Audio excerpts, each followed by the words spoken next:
அதாவது எவ்வளவோ கல்யாணங்களுக்கு நான் போயிருக்கேன்.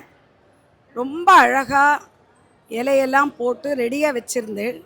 அதில் எனக்கு ரொம்ப பிடிச்ச விஷயம் என்னன்னு கேட்டிங்கனாக்கா, சில கல்யாணத்தில் பரமாறி வச்சுடுவா. அது நமக்கு இரிட்டேட் ஆகிடும். ஏன்னா பரமாறி வச்சத்தில் நம்மளால் சாப்பிட முடியாது. பிகாஸ் அதை க்ராஸ் பண்ணி நிறைய பேர் போவா வருவா, கை அலமிண்டு போவா, எத்தனையோ விஷயங்கள் இருக்கும்.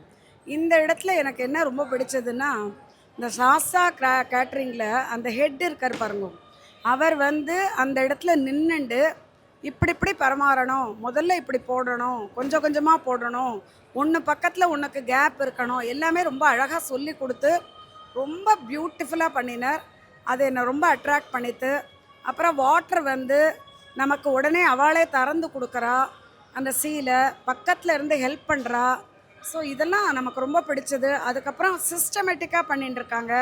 அப்புறம் அந்த யூனிஃபார்ம் போட்டுட்டு பரமாறுறது இருக்கு இல்லையா, அது நமக்கு ஒரு அட்ராக்ஷன் நிஜமாகவே.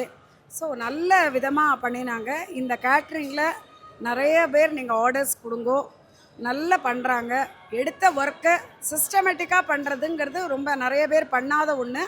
அதை பண்ணியிருக்கா. அதோடு இல்லாமல் ரொம்ப சுவையோடு இருந்தது, எதையுமே விட முடியல. இதில் கேரளா ஐட்டம்ஸும் பண்ணியிருக்காங்க, தமிழ்நாடு ஐட்டமும் பண்ணியிருக்காங்க. புளி இஞ்சிங்கிறது கேரளா ஐட்டம், தமிழ்நாடுல மாங்காய் ஊறுகாய். அதே மாதிரி எரிசேரி, அதுக்கப்புறம் ஓலன், அந்த மாதிரி விஷயங்கள்லாம் கேரளாது. கத்திரிக்காய் கறி, அது மாதிரி விஷயங்கள்லாம் நம்மளுடையது. எல்லாமே ஒன்றொன்றும் சொல்கிற அளவுக்கு அற்புதமான டேஸ்ட்டில் இருந்தது. ருசித்து சாப்பிடுங்க. இவங்களை நீங்கள் எல்லா இடத்துக்கும் ரெக்கமெண்ட் பண்ணலாம். சாஸ்தா கேட்ரிங் பேரும் ரொம்ப நல்லா இருக்கு இல்லையா? மகாபெரிவாளோட ஆசீர்வாதத்தோட. நமஸ்காரம்.